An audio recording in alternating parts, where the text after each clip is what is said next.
Hi, everybody. My name is Stefan Molyneux. I'm the host of Free Domain Radio. I hope you're doing well.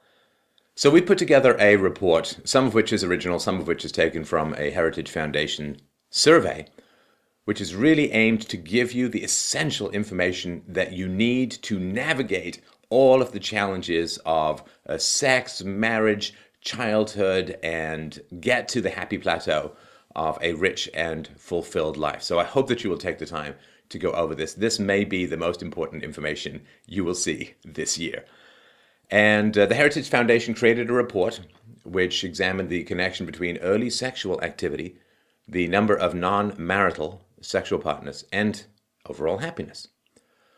The report used data from the National Survey of Family Growth, a government-funded survey conducted in 1995, to a nationally representative sample of approximately 10,000 women, or a day in the life of Wilt Chamberlain, between the ages of 15 and 44. Men not included in the National Survey of Family Growth, so not included in this final report. So let's just go through a little bit of history before we delve into the present.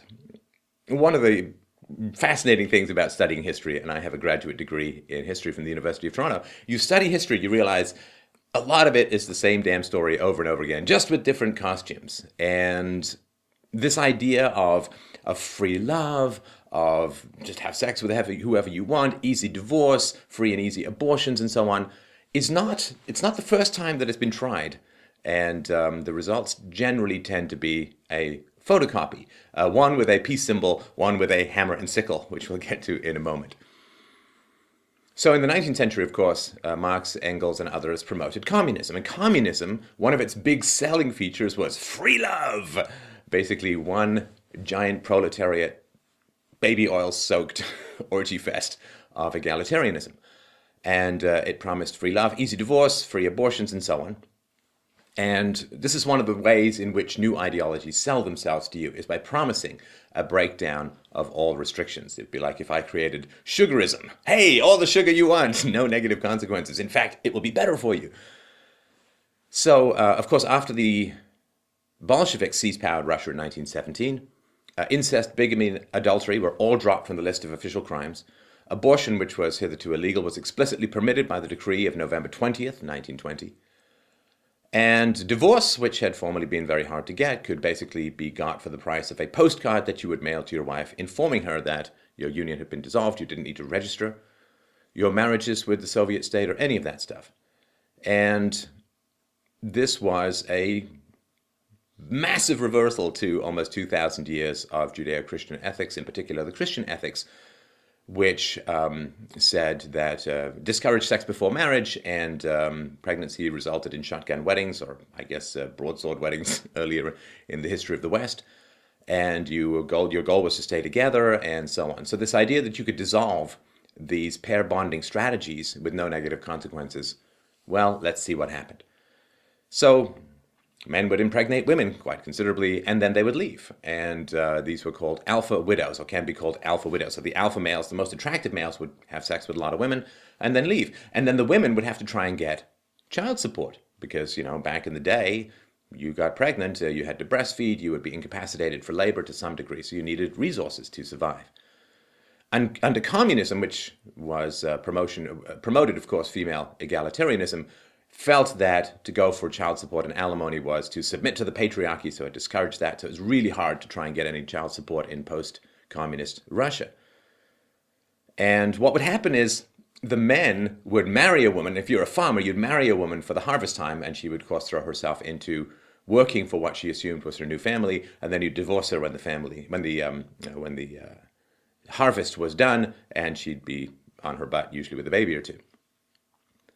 So there was, of course, a civil war in the early 1920s. There was a famine, yay, collectivized farming, a famine in the 1920s, and, of course, a massive deluge of kids. Now, what did the communist government say? See if you can spot this in the modern world. What did the communist government say to the women if they had kids outside of wedlock? Don't worry. We're going to have government kitchens, government daycares, and if you're working hard, your kids can sleep at the government daycare, free schools, and so basically the state will raise your children should you be otherwise occupied.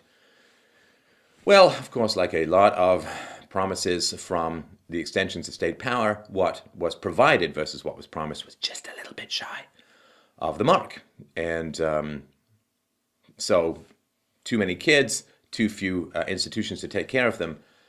And the childcare facilities just turned into absolute hell pits of central planning disasters. Conditions were so bad that a lot of the kids who were dumped or placed in these institutions preferred to live on the streets. Now, my friends, choosing to live on the streets in Russia, a little bit different than, say, deciding to live under a palm tree in Tahiti, a little bit colder and a little bit more challenging.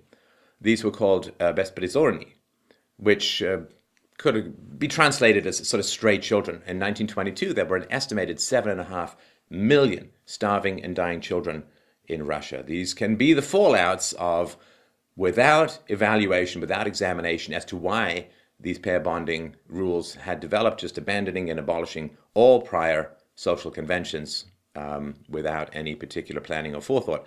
This is the kind of mess that can happen. In Moscow, the number of abortions rose in 1921, so 4 years after the seizure of power by the Bolsheviks. Abortions were 19 per 100 births in 1921. In 1934, there were 271 abortions per 100 births. And this is just the statistic for legal abortions, so a true catastrophe.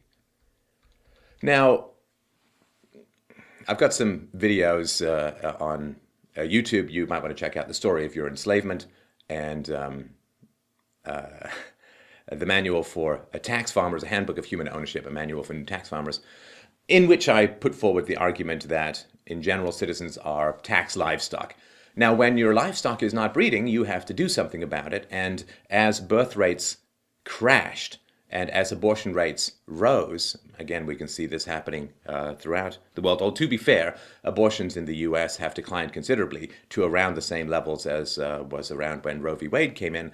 That may have something to do with the morning after pill, which would not be registered as an abortion, but that's a fair fact.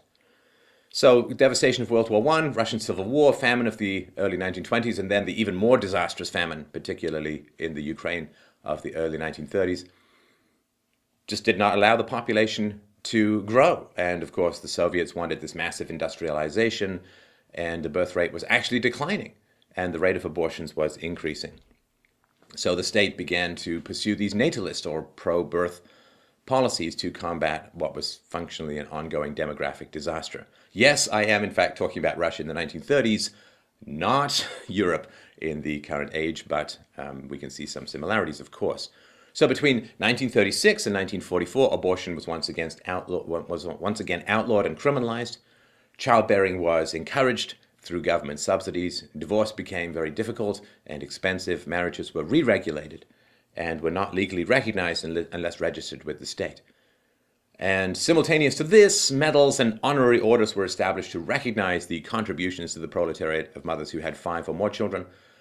Pregnant women were allotted more maternity leave and additional rations, and adult men and women with few or no children were subject to an extra tax. So there is these pendulum swings, right? I mean, this Victorian prudery and repression, as it was considered, gave way to this unbelievable licentiousness of the Soviet regime. Then there was a swing back to conservatism, and we can see some of this occurring at the moment in Europe and in particular in America.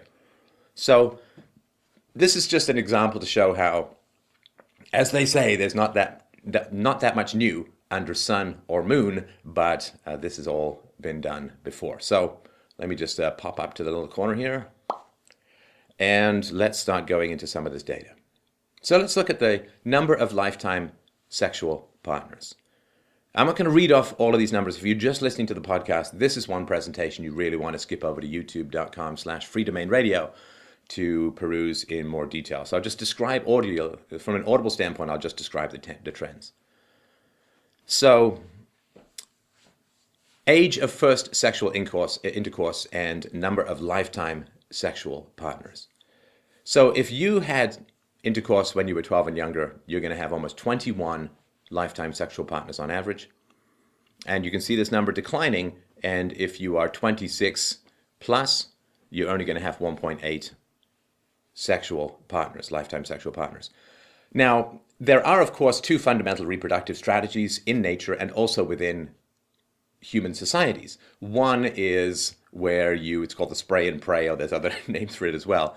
And what happens is you just have sex with a wide variety of people and you hope that your offspring make it to adulthood. And this has a lot to do with fatherlessness, and this also has a lot to do with incredible social dysfunction, as we'll talk about in a few minutes. The other is where you pair bond and you heavily invest in your children, a stable, cohabiting, marital union, at least for the duration of the maturation of the kids, so 20, 25 years at the outside, 25 years when the brain finally sort of matures. And the more sexual partners you have, the more you are biologically programmed to pursue this spray and pray reproductive strategy, which is kind of what frogs and turtles and other animals do, whereas mammals tend to focus a little bit more on the long-term pair bonding and investment strategy for kids. So this is not just, variety, hey, it's a spice of life, but this fundamentally undermines social cohesion and social stability, really civilization itself. The more sexual partners you're likely to have, the more society is programming itself for short-term reproductive strategies and a lack of investment in children. So, number of sexual partners per year outside of marriage. And if you are sexually active, if you become sexually active between the ages of 13 or 14, you have a sexual partner turnover rate that is 4 times higher than those who become sexually active in their early 20s. If it's 12 or younger, you have almost 2 new partners per year. If you are in your early 20s, it's 0.3 per year. So these are, again, foundational things to understand when we try to figure out what's going right and wrong with society. Let's look at sexually transmitted diseases. Age of first sexual intercourse. If you are 12 or younger, then you are likely to be infected at a rate of 20%. 20% of those will be infected. 18% of girls who began sexual activity at the ages of 13 or 14 have contracted syphilis or gonorrhea, chlamydia, genital warts or genital herpes, or self-report a high likelihood of HIV. And as you can see, once you start to get into your early 20s, mid-20s, it goes down to 4.9%, 26 plus 4.3%. And of course, some of these sexually transmitted diseases stick around for your whole life, can interfere with fertility, can have serious health consequences. So this again is important. Early sexual activity makes you much more likely to be a carrier of STDs. Number of non-marital sexual partners, STDs. And this is, have you ever been infected? And remember, this is the cutoff is 44 years old. So if you've had 21 or more non-marital sexual partners, then you're almost 42% likely to have ever been infected with an STD. And you can see this number scaling back down to, if you've only had one non-marital sexual partners, it's 4.9%, so 8 or 9 times less. So this is important as well.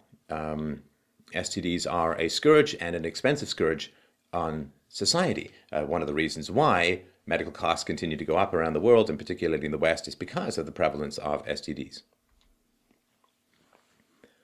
So what are your odds of ending up in a stable marriage?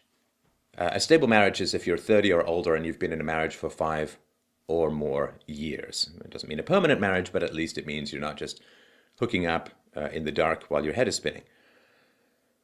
So contrasted with women who began sexual activity in their early 20s, girls who initiated sex at ages 13 or 14 were less than half as likely to be in stable marriages once reaching their 30s. If it's 12 or younger, you have a less than 19% chance of being in a stable marriage. If you started in your 20s, 66, 68% likelihood of being in a stable marriage.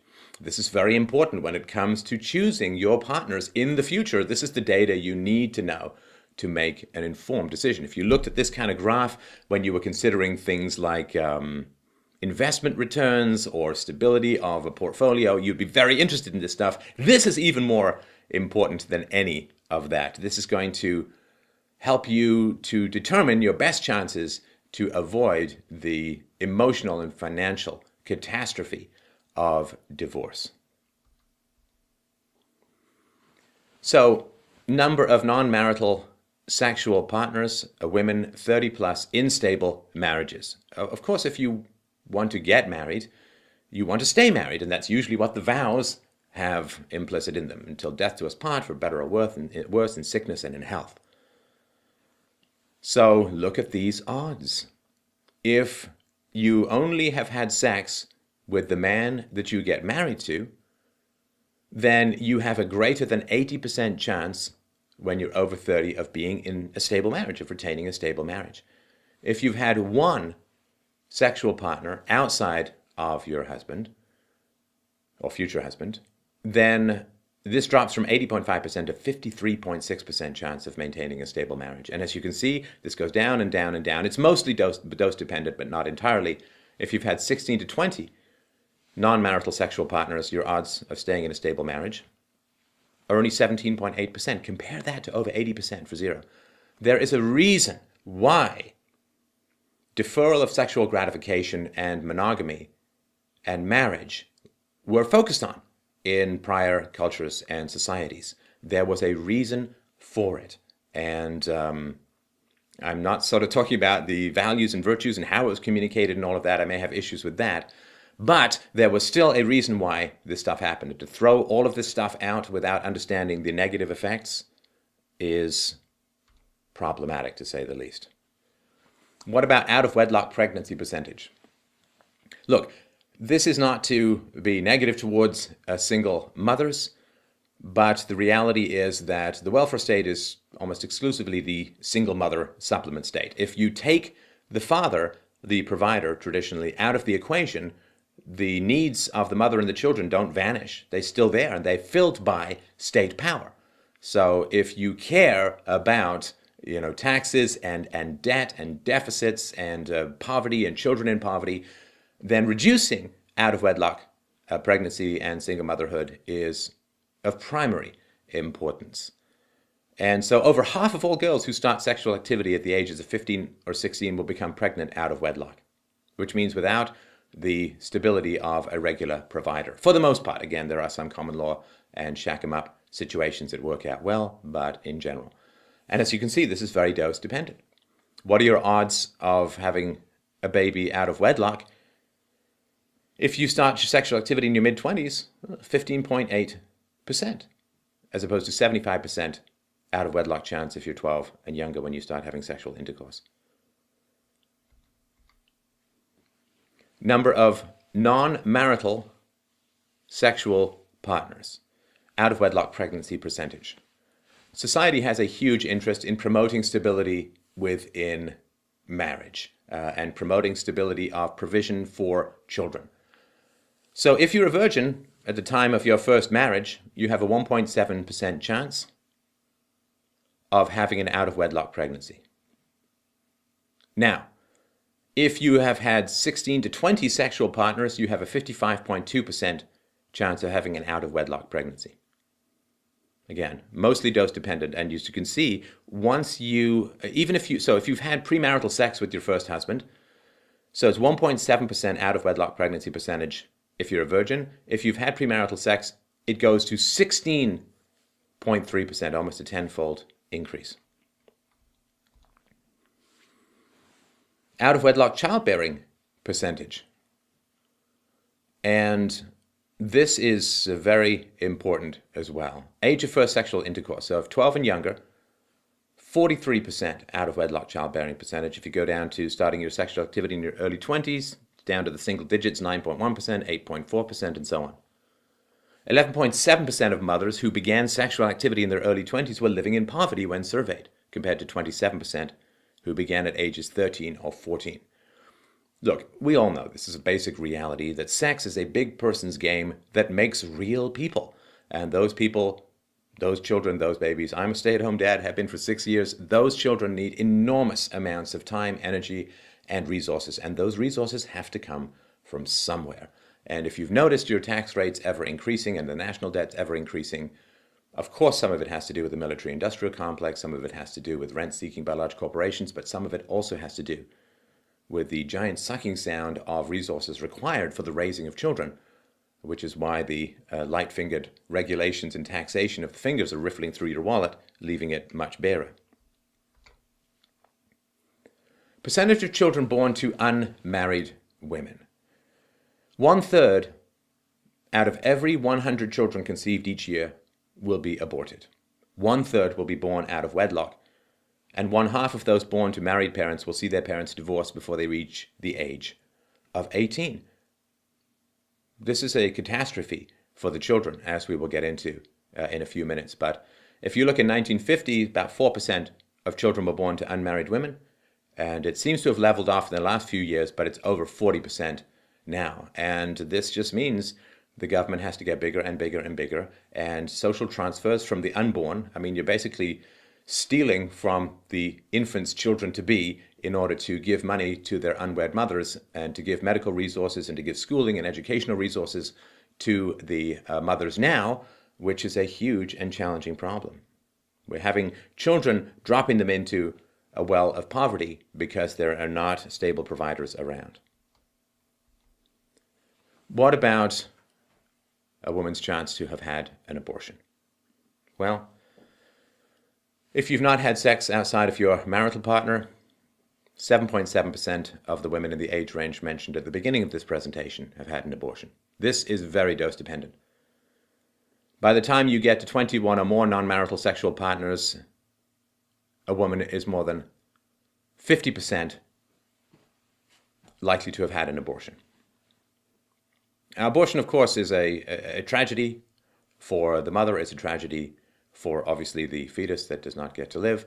And whatever we can do to diminish the prevalence of abortion, I think would be a good thing. And again, there's reasons why sexual restraint was preached early on. Now, sexual restraint, to be realistic and fair and to avoid the stigma of, you're just a square, you're a prude, man, you just want us to not even have any sex. But the reality is that people who are in stable long-term marriages report the happiest and best sex lives of everyone. So when people are saying, well, you know, it might be a good idea not to cast sperm and eggs around like you're playing lacrosse, it might be a good idea to wait and focus on one person you're going to have sex with for the rest of your life. Nobody's saying, and therefore don't have sex. What they're saying is, that's going to give you the best sex. That's going to give you the most sex, the most satisfying sex, and that is the reality of what the data tell us. So it's not anti-sexual. It's not anti-pleasure. It's not anti-hedonism of the marital bedroom. What it is saying, well, look, if you wait, it's going to be better. I mean, you'll have much less chance of getting a disease. You'll have much less chance of having an abortion. You'll have much less chance of having a divorce. And all of that will contribute to, you know, a happy tsunami of sexual pleasure for your whole life. So it's sort of like don't eat your dessert before your main course. How can you have any pudding if you haven't eaten your meat? So if you look at women who had sexual activity began in their early 20s, they've only had 12% of those who have had an abortion. If you start at the age of 12 or younger, it's 34.7%, and almost 30% at the ages of 13 or 14. And again, abortions are expensive and time-consuming in terms of medical resources. What are your likelihood, what are your odds of becoming a single mother? And being a single mother means that you just have far fewer resources to provide to your children. It's just a basic reality. Only so many hours in the day. If there's two parents around, you have at least twice the resources in general to provide to your children. So if you're 12 or younger when you first have sexual intercourse, you have a 65.4% likelihood of becoming a single mother. This is very dose dependent. If you start having sexual intercourse in your early 20s, it's down to 15.7%. So about a quarter odds. And that is very important stuff. Number of non-marital sexual partners. What are your odds of becoming a single mother if you have only had sex with your husband? 7.1%. If you've had 21 or more sexual partners, it's 57%, and this is dose dependent. And like a lot of these graphs, you can see how from 0 to 1, it's a huge jump. It's a huge jump. So if you've only had sex with your husband, 7.1% chance of becoming a single mother. If you've had sex with one other man outside your husband, over 4 times as much, 30.2% likelihood of becoming a single mother. So we're going to start to get into some of the data that is original to this presentation, and I would argue essential to understanding where society is heading and what has been happening really since the post-war period. So this chart, the fill is underage children of single parents per 100,000, and the red line is percent single mother families. So of course from 1968, we're looking at just over 10% to 26 or so percent now. And this is a very, very rapid change. This, of course, is just over 40 years. Now, what you can see, and we'll talk about this when we talk to social violence and criminality, on the right-hand side of this graph, there's an increasing gap. And what that means is that there are more single mothers, that continues to grow, but the single mothers are having fewer children. And this gap really began to show up in the late 90s, early 2000s, and has really created the largest gap in history now between these two. So this is important as we go forward to remember that there are more single mothers, but they're having fewer children. Now, what are the challenges of becoming a single mother? Well, first, we've talked about this, is that you just tend to vote for bigger government, more redistributionist government, more socialist policies, more government programs. And statistically, this is quite well borne out. The single mothers trend towards voting Democrat, and married women tend towards voting Republican. And that's because married women don't want their husbands to be taxed too much to pay for the sexual irresponsibility or traumas of the single mothers.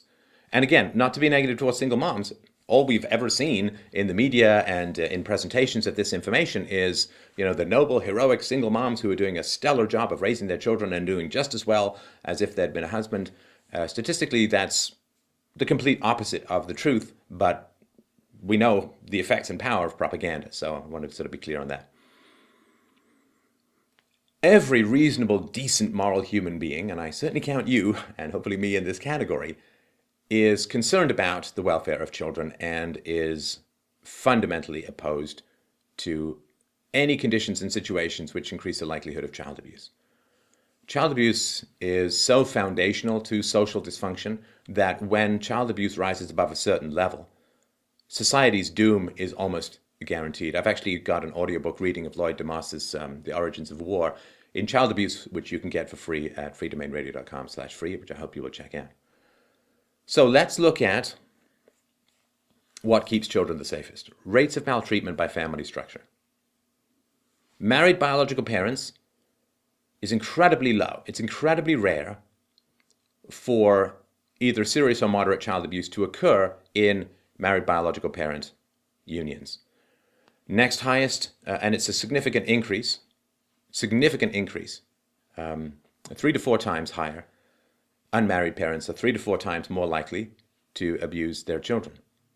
Single parents higher still, though it's not quite as high. The most dangerous familial environment for a child is single parent with partner, and this generally means a woman with a live-in boyfriend.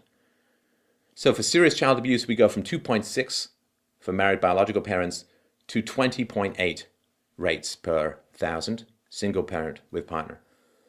Moderate child abuse goes from 4 per 1,000 married biological parents to 33. 7, 8, 9 times higher. 33 for a single parent with a partner. The most dangerous place for children.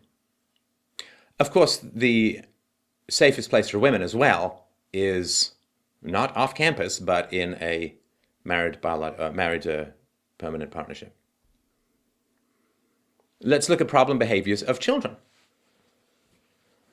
Parents' marital status. So the red columns are divorce, and the right columns are intact marriages.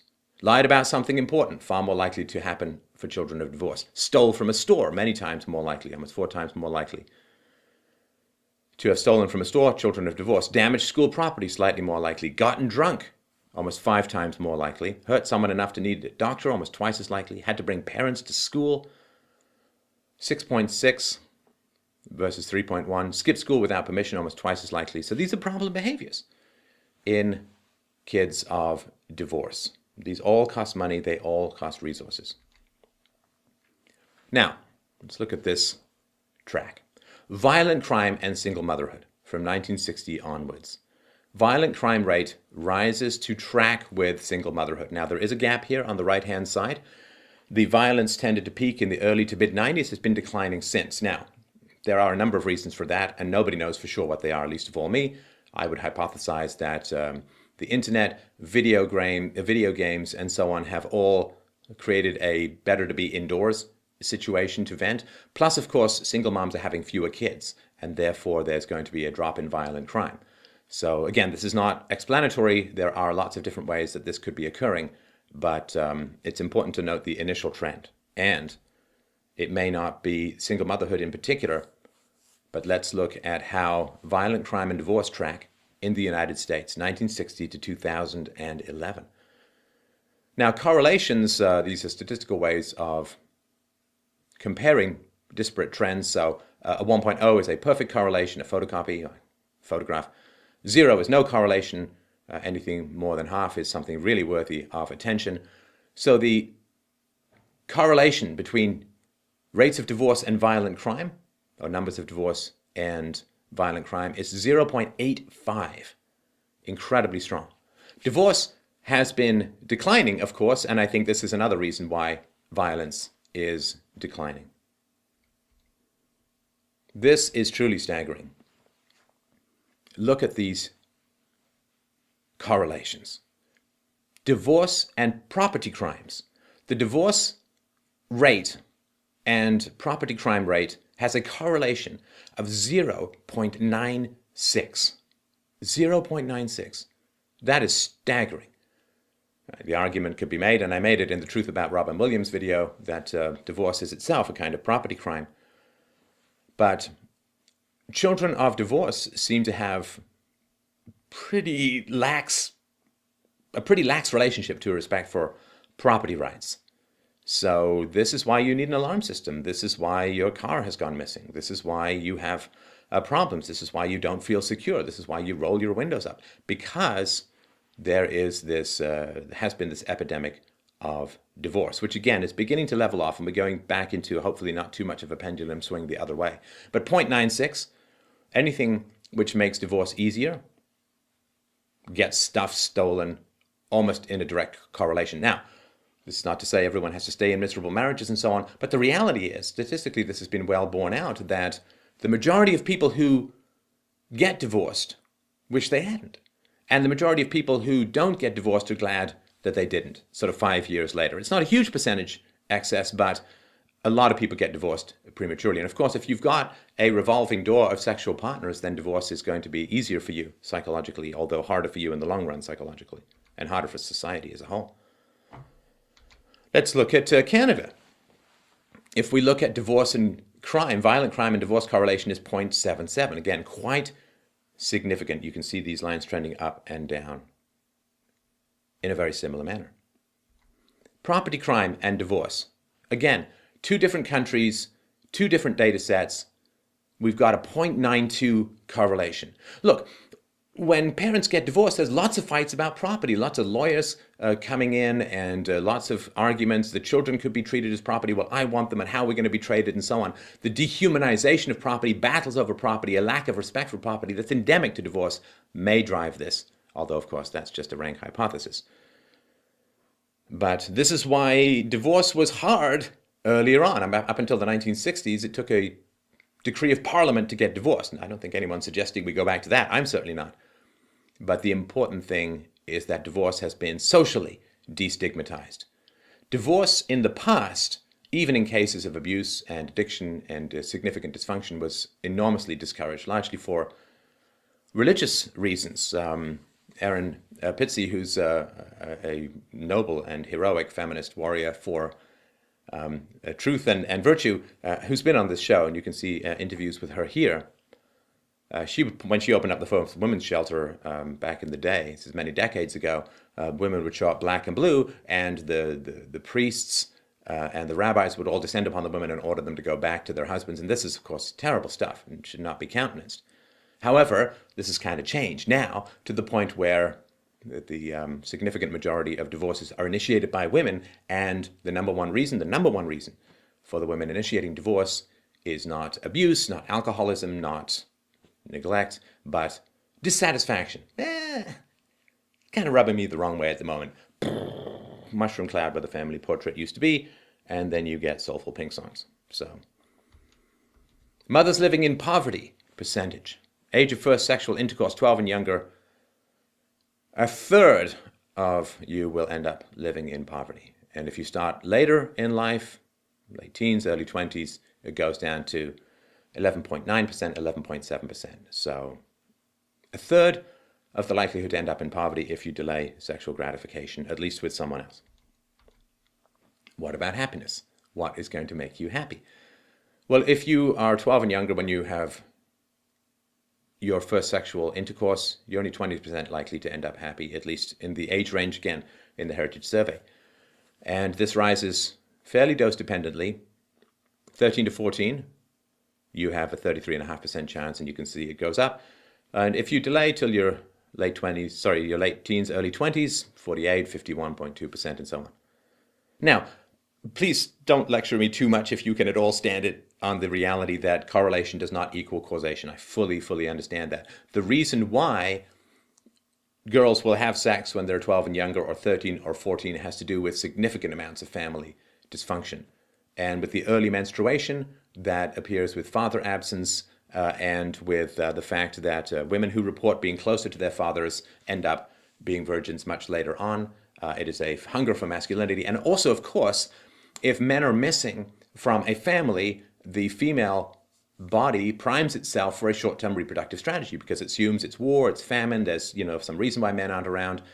The way that you conduct yourself sexually and romantically actually programs the bodies of your children for particular reproductive strategies. And they're not impossible to shake. You can change over time, but it's hard to do so.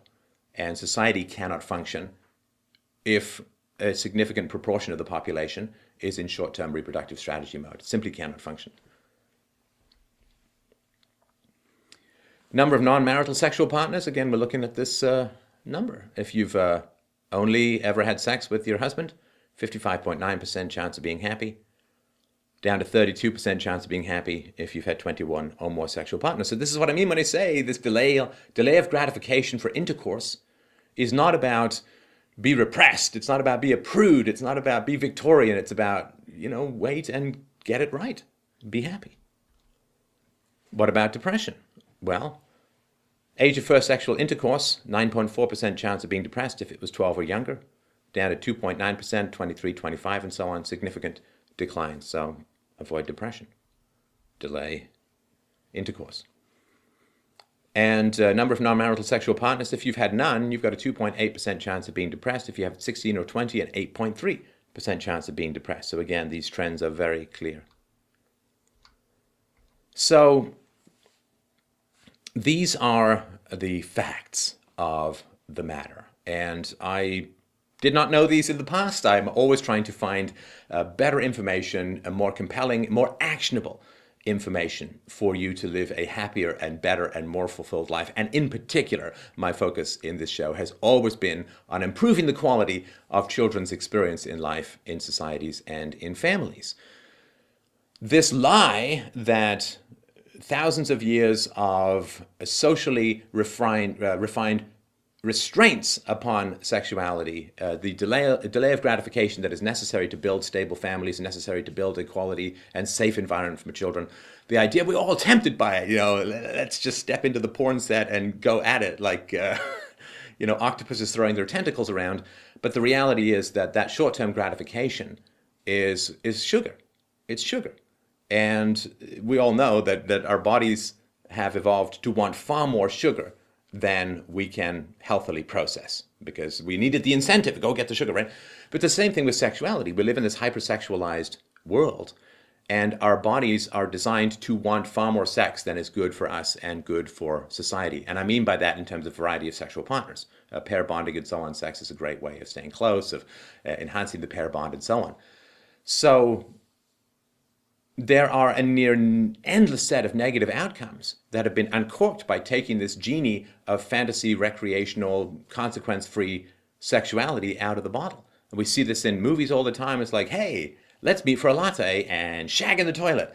And this never seems to lead to pregnancies or STDs, and occasionally you get Glenn Close popping up in your kitchen as a bunny boiler. But for the most part, it is all consequence-free, all recreational. Like, sex is just a toy for you to enjoy. It's like, no, sex is the reason why we're here. Sex is the reason it's a big person's game that makes real people. So it's important to know, and this is the information I want to get across to you, if you view sex as just this personal proletariat plaything of infinite personal pleasure, well, the odds are that it's going to end badly for you. And like really badly. Not just STDs, which are bad enough, but unwanted pregnancies, abortions, divorce, children growing up alienated and unhappy and problematic. And, you know, it's the old thing. If you don't have time to get it right now, how on earth are you going to have time to get it right later if your kids have gone off the rails? So find the right partner. I've made the case, and you can get this in the free book, Real-Time Relationships, The Logic of Love, that love is our involuntary response to virtue. If we're virtuous, find the right person, find someone you can love, find someone you can respect, find someone that you can treasure. You know, someone told me when I was young, it was a neighbor of mine actually in England. He said, you know, if you don't get married and stay married, you can maybe date 10 or 20 people or maybe a little more over the course of your life. He said, but if you get married and you stay married, you get to date thousands of people because you and your partner are constantly changing and constantly growing. And it really, really stuck with me. And I've been blissfully married for over 13 years now, and we're going to be together until we're on the table at the Jeffersonian. So the negative consequences are huge. STDs, out-of-wedlock pregnancies, out-of-wedlock births, single motherhood, the giant increase in the in-state power and indebtedness and taxation to pay for all of this stuff, single-parent homes. Coming from a single-parent home is that factor alone is the biggest single predictor of a negative outcome for a child, more than socioeconomic status or race or any of those things. And again, it's not to say that all single moms are bad, but we're just looking at the statistics. Maternal and child poverty vastly increase with this sexual revolution, which is just the same late Roman Soviet mess that's happened before. Decreased marital stability and happiness makes the lawyers happy, but look, statistically women, and children in particular, but women are by far the best off if they, well, let's just say women are the best off if they restrain their sexual activity within the confines of a marriage. They're happier, they're sexually more fulfilled, they're more secure, they're physically safer, and their children are safer. And surely that should be enough to give us pause and spray some Freon on our naughty parts, at least for the time being. So thank you so much for watching. I really, really look forward to your comments, questions, and issues below. We will, of course, link the sources in the notes of the podcast and the video. Thank you so much for watching. If you find this information helpful, please, please, please help us out. We rely entirely on your donations to make this kind of information available to you. And we really do look forward to your donations at freedomainradio.com/donate. Take care.